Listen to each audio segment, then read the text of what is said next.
안녕하세요. 현재 서울에서 과일 가게를 운영하고 있는 40대 남성입니다. 지난 날을 돌이켜보면 손에 잡지도 못할 허황된 것을 쫓은 것 같아 후회되기도 하네요. 20대 때는 성공하는 것에 집착했고 30대 때는 물질적인 것에 집착하며 어떻게든 경제적으로 성공을 해야 한다는 생각에 사로잡혀 있었으니까요. 하지만 40대가 되고 나니 이 모든 것이 허황되었다는 걸 알게 되었는걸요. 그래서 비슷하던 수준이던 친구들이 경제적으로 더 잘 나간다는 소리를 들어도 아무렇지 않게 된 것이겠지요.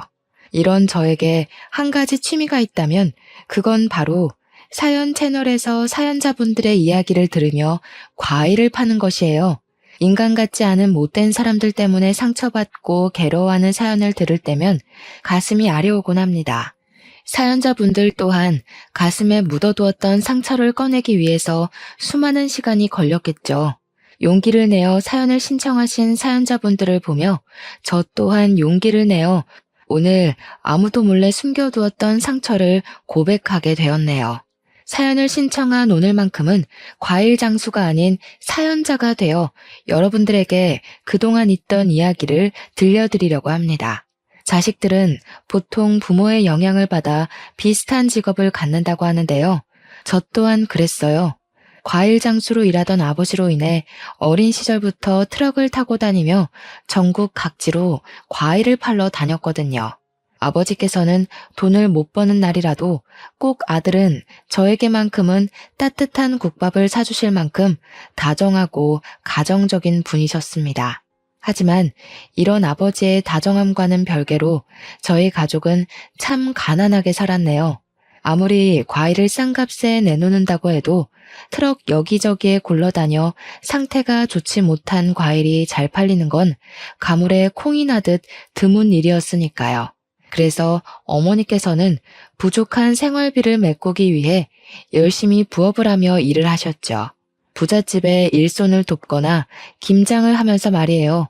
아버지께서는 어머니께서 고생하시는 것이 모두 자신의 탓이라며 항상 마음 아파하셨어요. 부르튼 어머니의 손을 볼 때면 눈물을 흘리시기도 했고요. 그렇다고 해서 어머니가 아버지와 결혼한 자신의 신세를 후회하거나 아버지를 원망하는 일은 없었습니다. 어머니께서도 늘 다정하고 가정에 헌신하는 아버지를 깊이 사랑했거든요. 따뜻하고 정이 많은 아버지와 그런 아버지를 마음 깊이 사랑하는 어머니 덕분에 저희 가족은 가난해도 화목할 수 있었는걸요. 하지만 가난은 이러한 소소한 행복을 누릴 기회조차 앗아가 버리더군요. 저희 가족에게서 제일 소중한 것을 빼앗아 가면서 말이에요. 경찰의 눈을 피해 과일을 팔던 아버지께서 단속을 피하려 무리하게 운전을 하시던 도중 교통사고를 당해 그만 그대로 눈을 감고 만 것이었죠. 아무런 예고 없이 들이닥친 아버지의 부재는 저희 가족의 삶을 송두리째 흔들기 충분했어요. 하지만 인정도 없는 가난은 아버지의 부재를 슬퍼할 겨를도 주지 않았습니다. 있는 돈 없는 돈을 털어 진행한 아버지의 장례식이 끝난 후 집으로는 수많은 독촉장이 날아왔는데요. 아버지의 빈자리에 제일 슬퍼하던 어머니께서는 그 독촉장들을 보신 후부터는 한 방울의 눈물도 흘리지 않으시더군요. 대신 두 손을 걷어붙이고 일을 하기 시작하셨죠. 부잣집의 가정부로 3년 동안 일을 한 어머니께서는 악착같이 돈을 모아 과일 가게를 차리셨습니다. 어머니께서는 아버지의 사고 이후 죽이 되던 밥이 되던 가게를 차려야겠다고 결심을 하셨거든요. 어머니께서 과일 가게를 운영하실 동안 저 또한 과일 장수로 일하며 시간을 보냈어요. 일하다 보니 시간은 훌쩍 흘러 어느새 25이란 나이가 되었고요. 어머니께서는 하루빨리 좋은 처자를 만나 결혼을 하고 가정을 꾸리길 바라셨지만 어머니께서 결혼 이야기를 할 때면 씁쓸한 미소를 지을 뿐이었네요.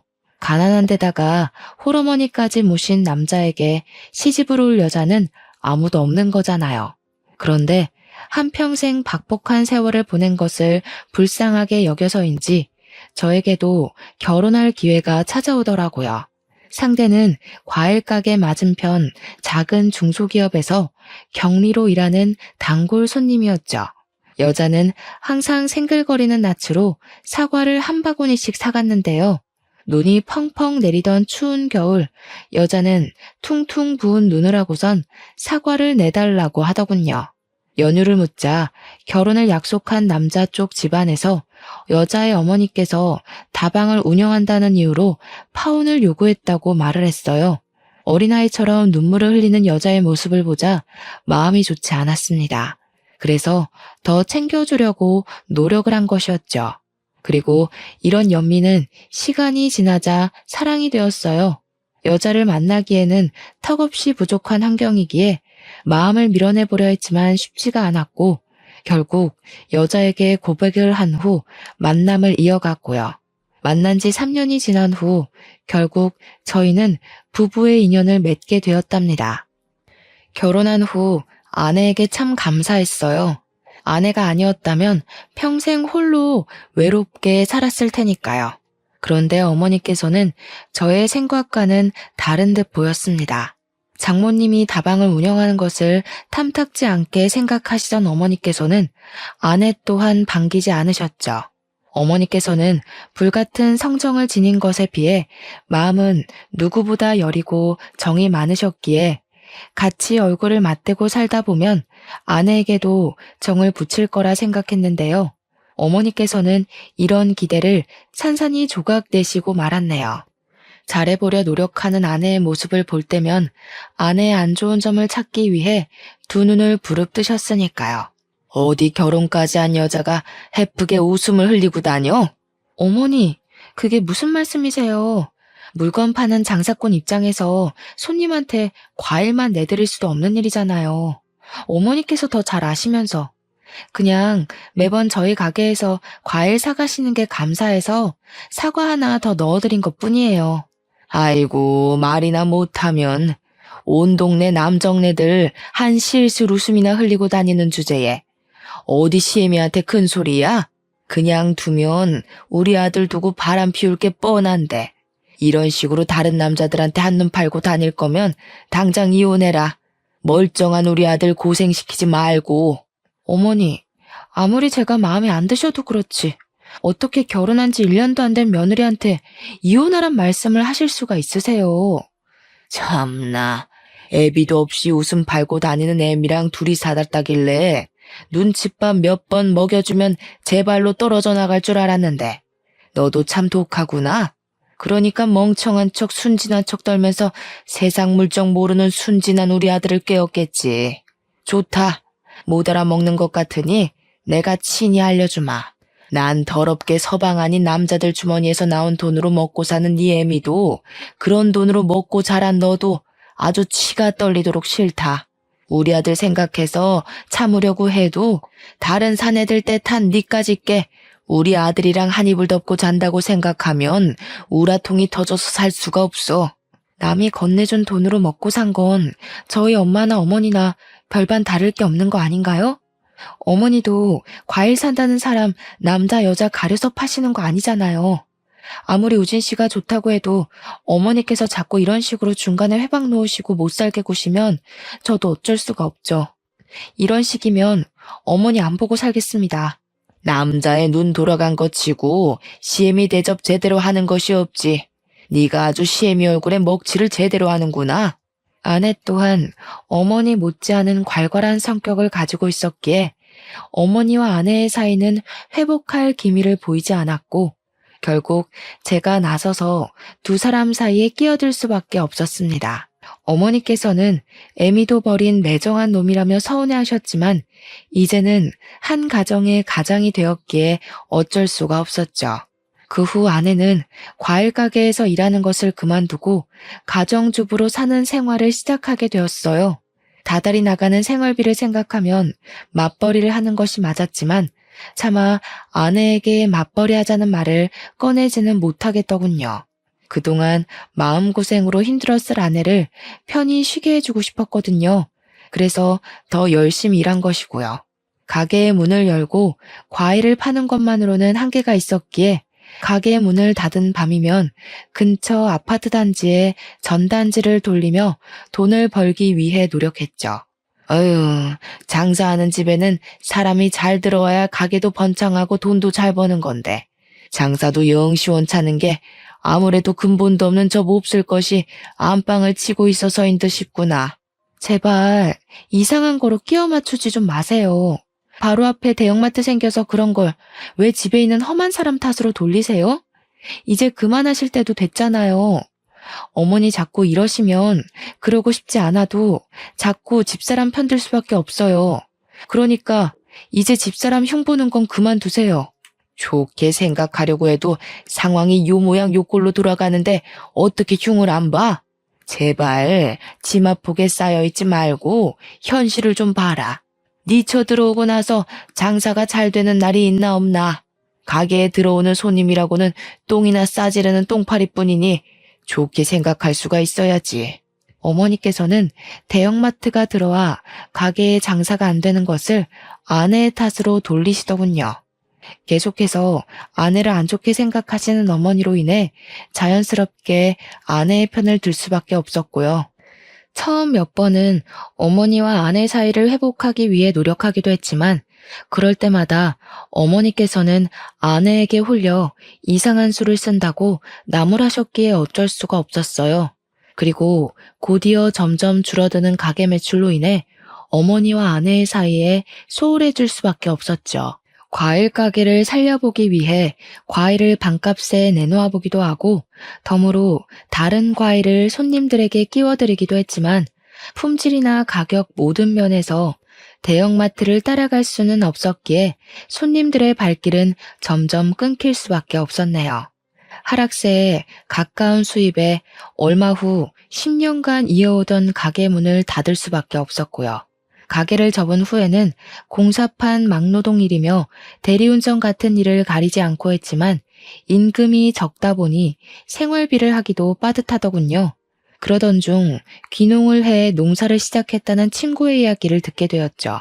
친구의 이야기를 듣다 보니 저의 성향이나 여러 가지를 생각하니 시골에 내려가 농사를 짓는 것이 더 이득이겠더라고요. 아내 또한 시골에 내려가는 것을 승낙했어요. 서울에서 살아남기 위해 별다른 뾰족한 수가 없었기에 어머니 또한 수박 농사를 짓는 것을 허락하셨는걸요. 어머니께서도 함께 시골로 내려가 농사를 지으면 좋았겠지만 무릎이 안 좋으신 어머니께서는 병원으로 가며 치료를 받으셔야 했기에 저희 부부만 시골에 내려가기로 했죠. 서울에서의 생활을 청산하고 시골에 내려갔을 때만 하더라도 아내는 시골에 내려온 것을 후회한다며 한숨을 푹푹 쉬었어요. 끝없이 이어진 밭에서 수박 농사를 지을 자신이 없다면서요. 아내는 서울로 돌아가고 싶다 말했지만 이상하게 저는 넓게 펼쳐진 땅을 볼 때면 기분이 좋더라고요. 아마도 다시 일어날 수 있는 희망이라는 생각 때문이었겠죠. 마을의 젊은 사람들이 이사를 와서인지 주민분들은 저희 부부를 도와주기 위해 참 많이 노력하시더군요. 그 덕분에 저는 여기저기 돌풀이가 널브러졌던 땅을 돈 한 푼 들이지 않고 가꿀 수 있었는걸요. 밭을 갈고 인부들을 모아 농사 지을 준비를 하자 아내 또한 열심히 노력하는 모습에 감동을 받아서인지 일손을 도와주고 새참을 챙겨주는 등 도와주려 노력을 많이 했습니다. 참 고마웠어요.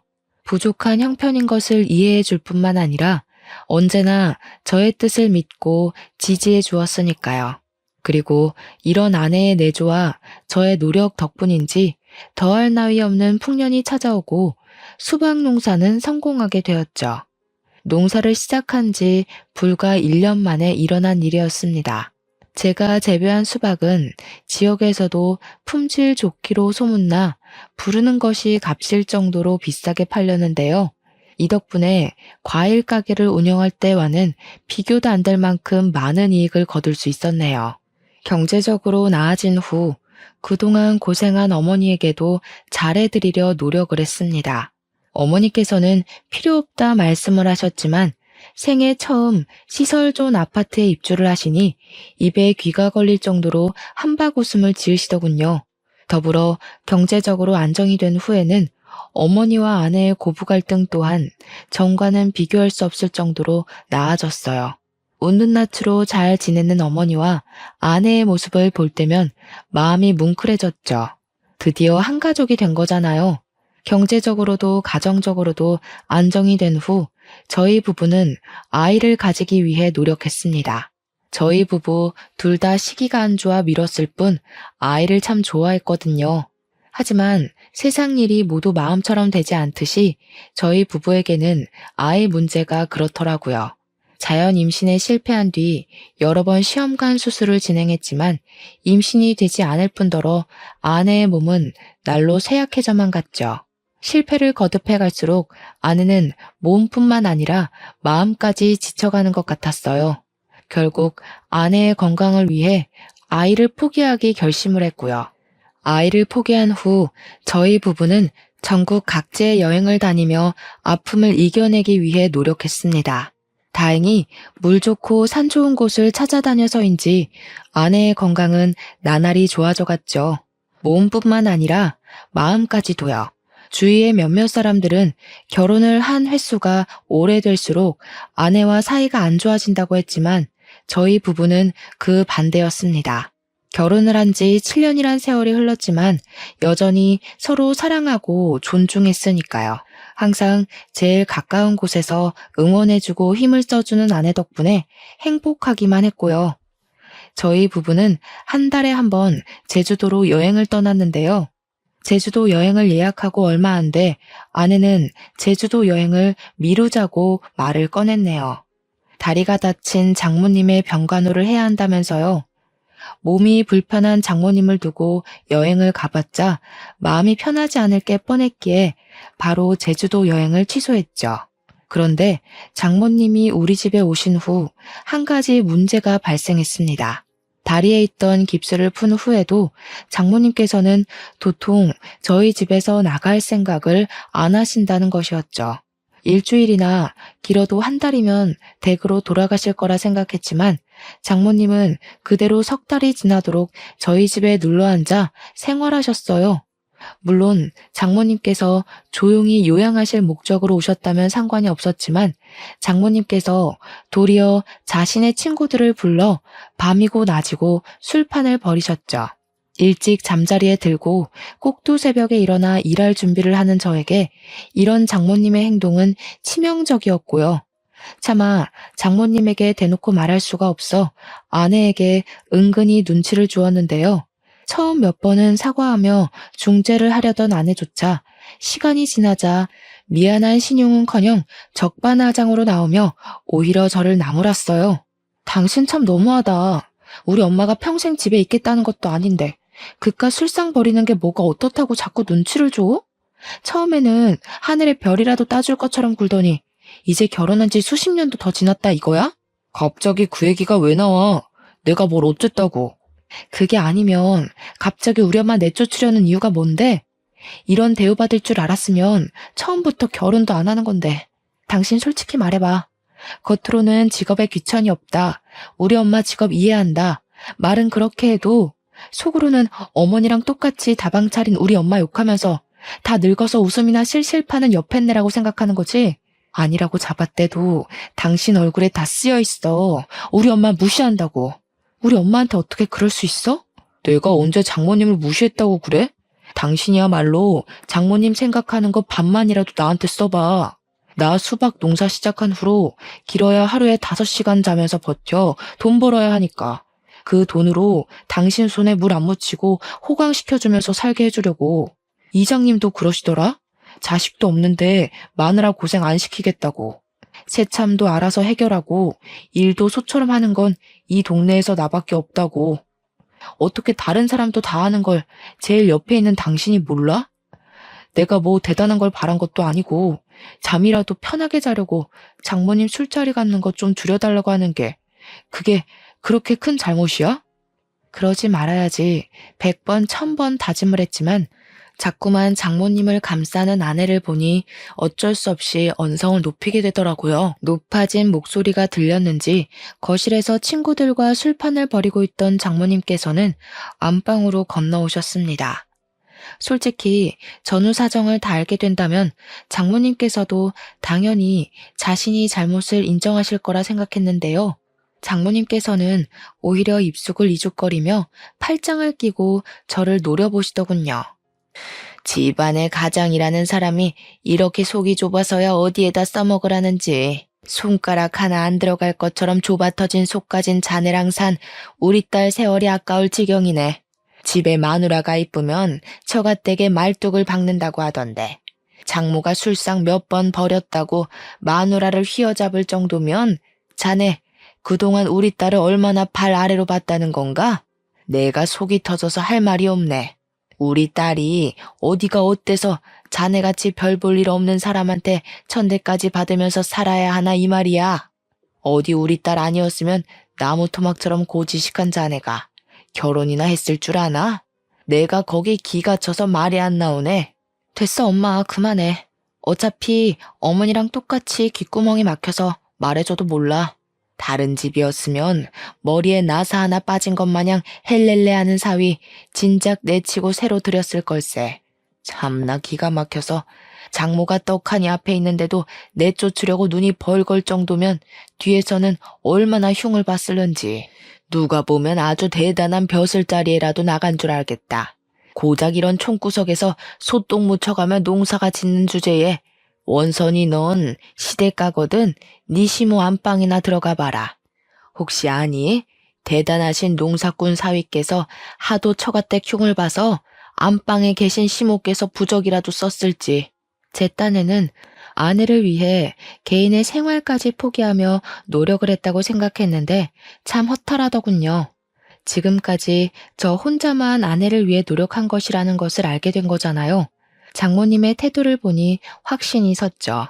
그동안 아내는 저를 존중하고 사랑한 것이 아닌 자신의 편안한 생활을 위해 사랑한 척 한 것이라는 것을요. 아내라도 저의 편이었다면 마음이 이렇게까지 상할 일은 없었겠지만 정작 중요한 아내마저 장모님과 한 통속이라 생각하니 도저히 힘을 낼 수가 없었는걸요. 아내에 대한 믿음은 파도가 휩쓸고 간 모래성처럼 한순간에 무너져 내렸고요. 너무 큰 충격을 받아서인지 그 후에는 아무리 장모님이 큰 소리로 떠들며 사람들과 술잔을 부딪혀도 신경조차 쓰이지 않았네요. 신경조차 쓰지 않자 장모님은 물 만난 고기처럼 날뛰며 더 많은 사람을 집으로 불러 술판을 벌였고요. 그런데 장모님이 활기를 칠 동안 사건이 일어나고 말았죠. 감기 기운으로 몸이 좋지 않아 평소보다 일찍 귀가를 했을 때였습니다. 그날도 다른 날과 마찬가지로 장모님께서는 사람들을 불러 모아 왁자지껄하게 떠들며 술판을 벌이고 있었어요. 거하게 취한 장모님은 평소보다 일찍 귀가한 저에게 시비를 거시더라고요. 이젠 하다하다 우리 딸을 굶겨 죽일 작정이라도 한 겐가? 그러지 않고서야 어떻게 해가 벌컥했던데 낮에 집에 발을 들일 수가 있어? 봐줄 만한 건 돈밖에 없었는데 이제 돈까지 안 벌어오겠다고 하면 뭐하러 우리 딸을 데리고 살겠다는 건가? 에라이, 마누라 굶기는 이 천하의 나쁜 놈. 장모님께서는 막말을 한 것도 모자라 상에 있던 숟가락으로 제 머리를 내려치기까지 하시더라고요. 머리를 때린 도구가 숟가락이라는 것을 알아차렸을 때 멍하니 장모님을 바라볼 수밖에 없었어요. 아픈 것보다도 먹던 숟가락으로 머리를 맞았다는 것에서 오는 충격이 더 컸거든요. 다른 것도 아닌 숟가락으로 사람 머리를 때리다뇨.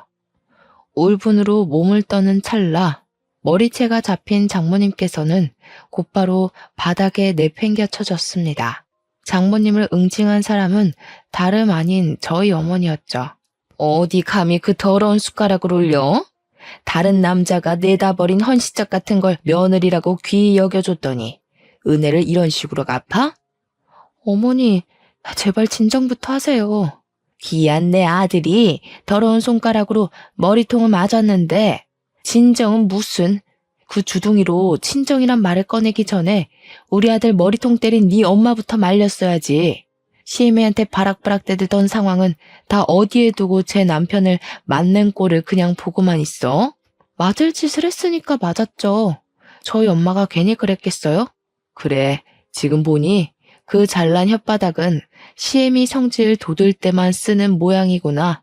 딸년 잘못 키운 벌은 애미가 받아야지. 아이고, 노망난 할망구가 사람 졌네. 아내의 말에 열이 받을 대로 받은 어머니께서는 바로 바닥에 쓰러진 장모님의 멱살을 들어 올리시더군요. 한 번만 더 내 아들 괴롭혔다가는 국물도 없을 줄 알아 이 옆했네야. 알았어? 어머니의 기세에 눌렸는지 장모님께서는 고개를 끄덕이며 다시는 저희 집 근처에 얼씬도 하지 않겠다고 약속을 하셨습니다. 그 길로 장모님께서는 쫓겨나다시피 저희 집을 나가셨죠. 장모님이 집을 나간 후 아내는 한동안 저와 말 한마디 섞지 않으려고 하더군요. 아무리 장모님이 잘못을 했다고 해도 어머니의 행동이 과했기에 말을 붙이며 사과를 하려고 했지만 그럴 때마다 입을 꾹 다물고 방으로 들어갔네요. 이때는 알지 못했습니다. 아내가 얼마나 큰 앙심을 품고 있는지 말이에요. 외식을 하거나 아내가 좋아하는 명품 가방을 사다 주며 아내의 마음을 풀어주기 위해 갖은 노력을 다해보았지만 한 번 다친 아내의 마음을 열기 쉽지 않더군요. 화가 단단히 난 아내에게 어머니의 생일을 맞아 같이 서울에 올라가자는 말을 차마 할 수 없었고요. 오해하실까 변명을 둘러댔지만 어머니께서는 눈치를 챘는지 혀를 차셨죠. 이렇게 속을 썩일 줄 알았다면 그때 무슨 수를 써서라도 막는 건데 네가 이렇게 힘들어할 줄 알았으면 평생 못 망하는 소리를 듣는다고 해도 결혼을 막는 건데 이 어미 생각이 너무 짧았구나. 아휴, 좋은 부모 밑에 컸으면 너도 좋은 배필 만나 토끼 같은 자식 낳고 잘 살았을 텐데 못난 어미 만나 너만 고생이야. 어머니께서는 눈물을 훔치며 사과를 하셨습니다. 그런 어머니를 보니 마음이 좋지 않았어요. 어머니의 행동이 과했다고는 하나 모든 것이 자식인 저를 위한 일인 거잖아요. 어머니의 생일을 지낸 후 다시 힘을 내기로 결심을 했어요. 아무리 힘들다고는 해도 먹고 사는 것만큼 중요한 것은 없으니까요. 하지만 마지막 희망이던 수박 농사마저 처참하게 무너지며 저는 그대로 곤두박질 치고 말았네요. 쏟아지는 폭우로 인해 수박 농사가 쫄딱 망해버린 것이죠. 멈출 기미가 없이 쏟아지는 폭우를 맞고 자란 수박은 당도는 물론 품질까지도 최하위로 떨어졌습니다. 상품 가치가 없을 정도로 말이에요. 어떻게든 재기하기 위해 팔방으로 뛰어다녔지만 한 번 망한 농사를 다시 되살리는 것은 쉬운 일이 아니더군요. 대출까지 끌었으며 버텨보려 했지만 모든 것은 물거품처럼 한순간에 무너지고 말았어요. 결국 저는 잔뜩 늘어난 빚만 가지고 수박 농사를 포기해야 했고요. 경제적으로 무너지고 난 후 아내는 툭하면 돈 이야기를 걸고 넘어지며 시비를 걸었습니다. 다른 농사꾼들의 밭일을 도우며 어떻게든 아내만큼은 편히 살게 해주려 애를 썼지만 아내의 눈에 그런 정성은 보이지 않는 듯 싶었죠. 그러다 보니 고된 일이 끝난 후 자연스럽게 술을 마시게 되더군요. 그리고 거하게 취한 밤 어머니에게 전화를 걸었는데요. 정작 전화를 받은 것은 어머니의 가장 친한 친구였습니다.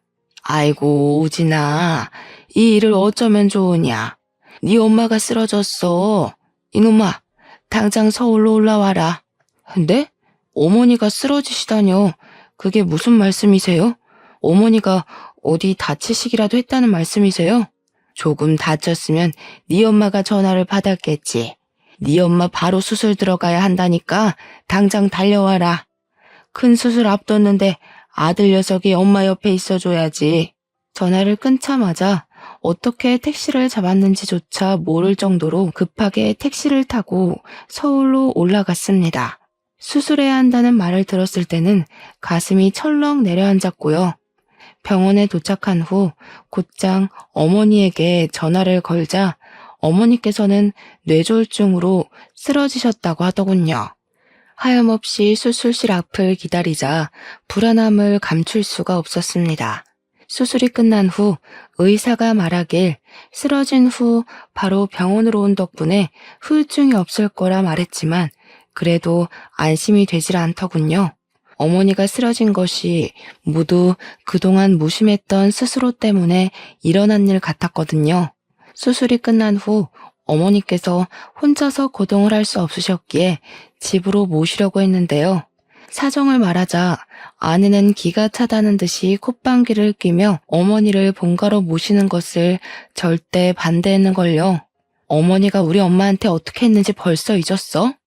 아무리 마음에 안 든다고 해도 사돈 머리채를 잡는 시모가 세상에 천재 어디 있어? 우리 엄마 머리채 잡을 정도였으면 이런 상황에서 혼자 살 각오 정도는 하고 덤벼드신 거 아니겠어? 난 죽어도 어머니 못 모시겠으니까 정 어머니를 모시고 싶거든 당신이 어머니 집 들어가서 병시종을 들던 요양병원을 가든 알아서 해. 차라리 못된 며느리 하면 됐지. 늙고 병든 어머니 수발 들으면서 착한 며느리 칭호받고 싶지는 않아. 알았어. 당신 뜻이 그렇다면 내가 서울에서 어머니 모시고 있을게. 당신이 한 말 톡톡히 지켜. 나중에 가서 불쌍한 우리 엄마 운운하면서 합가하자고 하지 말고. 아내의 반대에 어쩔 수 없이 서울에서 어머니를 모시게 되었습니다. 일하는 빈 시간에는 어머니의 친구분께서 집으로 와주셨기에 마음 편히 일할 수 있었죠. 다행히도 어머니의 상태는 나날이 좋아졌어요. 초기에 수술을 한 것과 재활치료를 꾸준히 받은 것이 컸죠. 어머니께서 상태가 나날이 좋아져 일상적인 생활을 할 수 있을 만큼 몸이 회복되었을 때쯤 시골집을 팔아 빚을 청산할 생각이었는데요.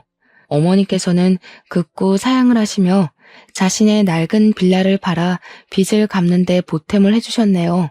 자신은 반자에 가도 상관이 없다면서요. 희생만 하고 살았던 어머니였기에 참 가슴이 먹먹하더군요. 아무리 어머니라 할지라도 개인의 인생이 있을 텐데 어머니께서는 언제나 자신의 인생을 살기보다 자식을 위해 사셨으니까요. 그래서 아내를 설득해보기로 마음먹었고요. 합가하기 위해서가 아니라 아내와 어머니의 사이를 회복시키기 위해서였습니다. 그런데 아내는 어머니를 보자마자 기겁을 하며 소리를 질렀어요. 당신 도대체 무슨 생각이야? 내가 한 말 잊었어? 다시는 어머니랑 얼굴 맞대고 싶지 않다니까? 내가 왜 우리 엄마 머리채까지 잡은 당신 엄마랑 부딪히고 살아야 하는데 내가 말했지. 저 말하는 꼬락서니 좀 봐라. 아주 지혜미를 쏙 빼닮았구나. 아무리 핏줄은 닮은다지만 아주 못된 것만 쏙 빼닮았어. 어디 그 못된 피는 대대로 물려주기라도 한다돈? 어머니가 하실 말씀은 아니죠.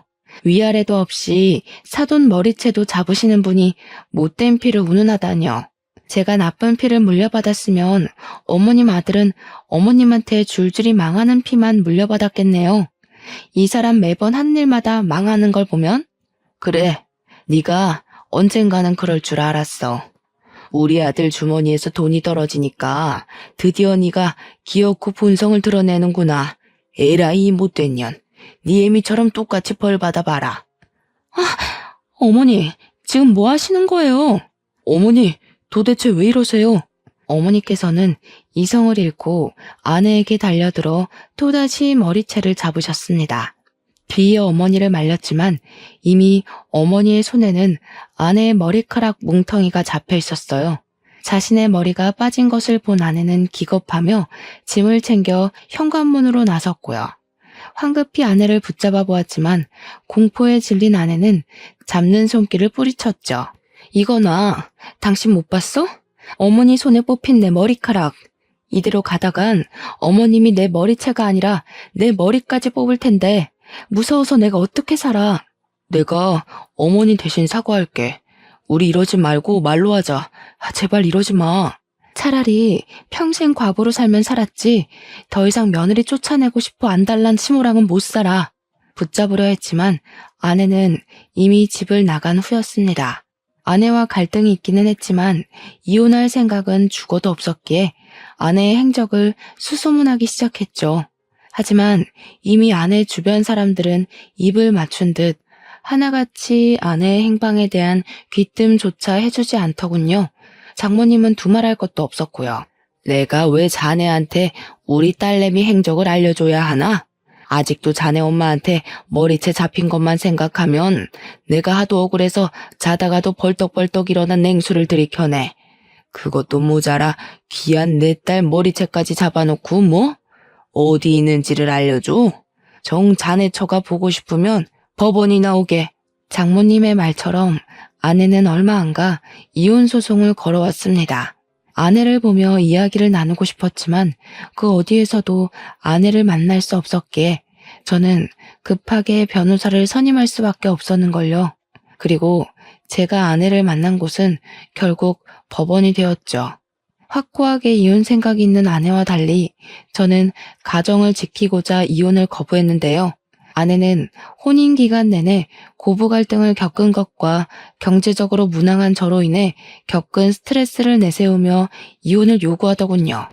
더불어 아내는 어머니에게 머리채를 잡힌 것을 주장했기에 이혼은 저에게 점점 더 불리한 상황으로 치닫게 되었어요.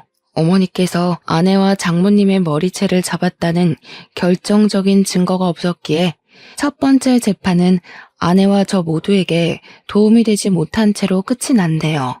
그 후 저는 변호사와 함께 두 번째 재판을 준비해야 했어요. 조사 과정 기간만도 4, 5개월이었기에 그동안 어떻게든 아내의 마음을 돌려보겠다고 다짐을 했습니다. 하지만 앞선 마음과는 달리 아내는 아예 만날 기회조차 주지 않았을 뿐더러 계속 장모님 댁을 찾아가자 장모님께서는 스토킹범으로 신고를 한 것이었죠. 경찰서를 찾아온 어머니께서는 목 놓아 오열하시며 바닥에 쓰러지셨어요. 아이고, 이 모자란 놈아. 그 못 쓸 것이 어떻게 했길래 잊질 못하고 이런 몹쓸 짓을 벌여. 네 눈에는 집 나간 처만 보이고 다 늙어서 아들 하나만 보고 사는 애미는 보이지도 않는 거야, 이놈아. 세상에 널린 게 여잔데 이제 그만 잊고 새 출발하자. 좋은 여자는 얼마든지 다시 만날 수 있어. 계속해서 아내를 설득하고 싶었지만 몸과 마음 모두 하나밖에 없는 아들로 인해 쇠약해진 어머니를 더 이상 괴롭히고 싶지 않았어요. 그래서 마지막 지푸라기라도 잡는 심정으로 변호사를 통해 부부 상담을 요청했습니다. 일말의 희망을 품고 간 자리였지만 아내는 출석조차 하지 않았기에 더 이상 아내를 붙잡고 있으면 안 되겠다 생각을 하게 되었네요. 아무리 사랑하는 마음이 있다고 해도 마음이 떠난 사람을 붙잡고 늘어질 수는 없는 거잖아요. 하지만 아내에 대한 마음을 덜어내는 것은 쉽지 않은 일이었습니다. 그래서 더더욱 일을 찾아다니며 바쁜 나날을 보내기 위해 힘을 썼어요.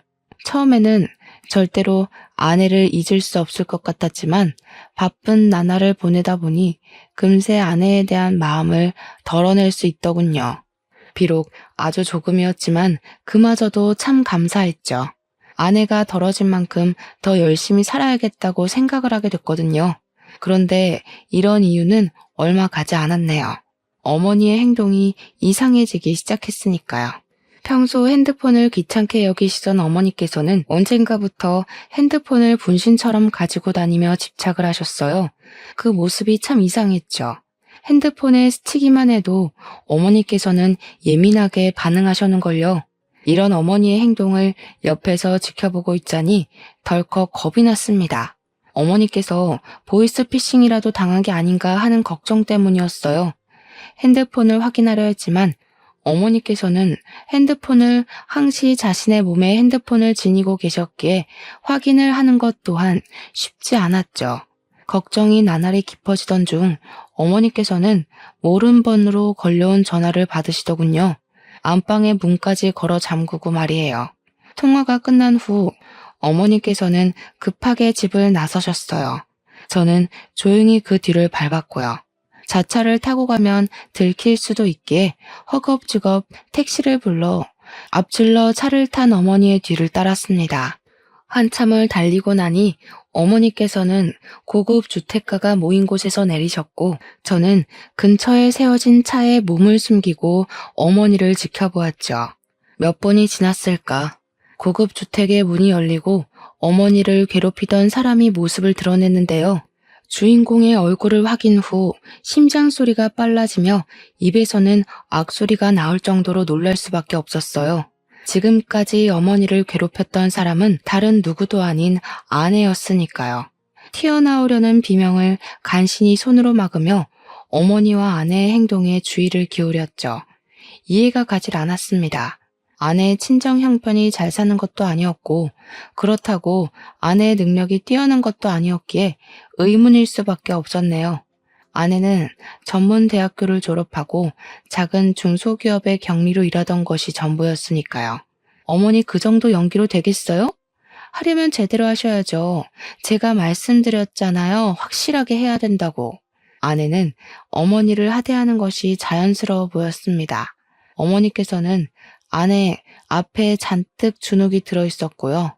그런 모습을 보고 있자니 당장 뛰쳐나가 연유를 묻고 싶었지만 이대로 나갔다간 덜미를 찾기는커녕 본전도 못 찾을 게 뻔한 거잖아요. 아이고 미안하다. 늙은이가 능력이 부족해서 내가 어떻게든 잘해볼 테니까 너무 염려하지 말고 몸조리 잘하고 있어라. 어머니가 연기를 이따위로 하는데 제가 어떻게 마음 편히 몸조리 하겠어요? 화병 나서 몸져 눕지만 않으면 다행이지. 계속 이대로 했다간 어머니 좋은 국물도 없을 줄 아세요? 아이고, 제발 이 늙은이 정성을 봐서라도 좀 봐주렴. 너 아니면 나랑 우리 아들은 이대로 망해서 죽을지도 모른다 이거. 멀미를 잡기 위해 참으려 했지만 어머니가 찬 땅바닥에 무릎을 꿇고 있는 것을 보자 도저히 참을 수가 없었습니다. 뛰쳐나가 어머니를 일으키자 아내와 어머니 모두 경악을 하며 소스라치게 놀라더군요. 어머니, 갑자기 왜 이러시는 거예요? 이 사람 앞에 무릎을 꿇다뇨? 보아하니 이미 눈치챈 것 같은데. 좋아. 그동안의 정을 생각해서 말해줄게. 나 임신했어. 임신이라고? 아니 그럼 홀몸도 아닌데 왜 그렇게 나랑 이혼하고 싶어서 안달을 부린 거야? 내가 당신이랑 사이에서 나올 아기를 얼마나 기대했는데 어떻게 나랑 한마디 상의도 없이 어머니가 장모님 머리채 잡아서 어머니가 당신을 미워해서 그래서 이혼하자고 한 거야? 그것 때문에 지금 이렇게 무릎도 안 좋은 어머니를 바닥에 꿀리고 이혼까지 하면서 복수라도 하는 거냐고. 온몸의 피가 머리로 몰리는 기분이었습니다. 그동안 아내와의 사이에서 아이를 얼마나 간절히 원했는지 제일 잘 아는 사람이 한마디 상의도 없이 이 중대한 일을 숨기고 이혼을 준비하다뇨. 기가 차다 못해 어이가 없어 화조차 나지 않았죠. 제가 혼란스러워하는 동안 아내는 박장대소를 하며 팔짱을 끼웠네요. 내가 정신 나갔냐? 당신같이 돈 떨어진 사람 애를 갖게? 그리고 당신이랑 사이에서 애가 생겼으려면 진작에 생겼겠지. 결혼 생활 8년 동안 낌새조차 안 보였는데 애가 컵라면도 아니고 갑작스럽게 생긴다는 게 말이 돼? 하여간 꿈도 야무지다니까. 그럼 뱃속에 있는 애는 어떻게 설명할 건데? 다른 곳에서 씨라도 받아왔다 이거야? 맞아. 당신이랑 비교도 할 수 없을 만큼 돈 많은 사람 씨를 받았지. 이렇게 좋은 집에서 아랫사람들 누리며 호사스럽게 살 수 있었으면 진작 그 일을 만나는 건데 나한테 후회되는 게 있다면 그건 헌신같이 아무짝에도 쓸모없는 당신이랑 결혼한 거야. 당신이랑 결혼하고 나서 나도 찢어진 신발처럼 구질구질하고 너덜거리게 살 줄 알았으면 당신 같은 인간이랑 결혼하는 일은 죽어도 없었을 거라고. 그래서 구질구질한 나랑 살기 싫어서 다른 남자랑 바람이라도 피웠다 이거야? 그래. 나도 팔자 한번 바꿔보려고 뱃속에 있는 금줄 내세워 욕심 한번 내봤다. 의심이 확신이 서는 순간 비통한 마음은 어찌할 도리가 없었습니다. 정말 후회스러웠어요. 지금까지 사치만 일삼은 사람을 아내로 둔 것도 그런 아내와 결혼을 하기 위해 어머니에게 불효자가 되었던 것도 말이에요. 바람을 피운 것만으로도 100번 잘못한 일이었지만 아내는 그것도 모자라 어머니를 괴롭히기까지 했어요. 그건 절대 용서할 수 없는 일이죠. 그래서 아내에게 왜 어머니를 괴롭혔는지 묻게 된 것이고요. 그런데 아내는 제가 묻자마자 또 콧방귀를 뀌었네요. 내가 그렇게 할 일 없는 사람인 줄 알아? 다 지난 과거 가지고 늘어질 만큼 내가 한가한 사람인 줄 알아? 이게 다 당신이 이혼 안 한다고 버텨서 그런 거 아니야. 당신이 이혼만 제깍제깍 했어도 이런 일은 없었잖아. 그러니까 순순히 이혼 서류에 도장 찍었으면 될 일을 이렇게 늘어지게 해서야 원. 기가 막혀서. 그럼 지금까지 이혼하자고 어머니까지 시켜서 이 난리를 피웠다는 거야? 당신이 처지 바꿔서 생각해봐. 이혼만 하면 금동아줄 잡은 애아빠랑 평생을 호요식하면서 살 수 있을 텐데 시어머니 협박하는 것 따위가 무섭겠어? 아내는 생각보다 더 무서운 사람이더군요. 자기의 사치를 위해서는 아무런 양심의 가책도 느끼지 못한 채 어머니를 괴롭힌 거잖아요. 자신의 이기심 때문에 어머니를 괴롭힌 아내를 절대 용서할 수 없었지만 아내 앞에 바짝 머리를 조아리는 어머니를 보니 자괴감과 슬픔이 동시에 밀려왔어요. 이 모든 일이 제가 무능한 탓에 일어난 일인 것 같았거든요. 어머니께서는 뭐가 그리 무서운지 어깨를 심하게 떨고 계셨습니다. 처음 보는 어머니의 모습에 이유를 묻자 어머니께서는 힘겹게 입을 열었고 충격적인 사실에 그만 이성을 잃고 말았네요. 농사일이 기울어질 때부터 아내는 파혼했던 남자와 연락을 주고받으며 외도를 한 것이었죠. 그리고 더 충격적인 것은 아내가 파혼남과 불륜을 저지르는 것을 어머니께서 두 눈으로 목격했다는 것이었어요. 파혼남은 어머니가 입원해 계신 병원의 의사였거든요. 불륜을 들킨 후 아내는 뻔뻔하게도 임신한 사실을 고백하며 저와 이혼하는 것을 도우라고 협박을 했고요. 어머니의 말을 듣고 나니 흩어져 있던 생각들이 모이며 퍼즐이 딱딱 맞춰졌습니다.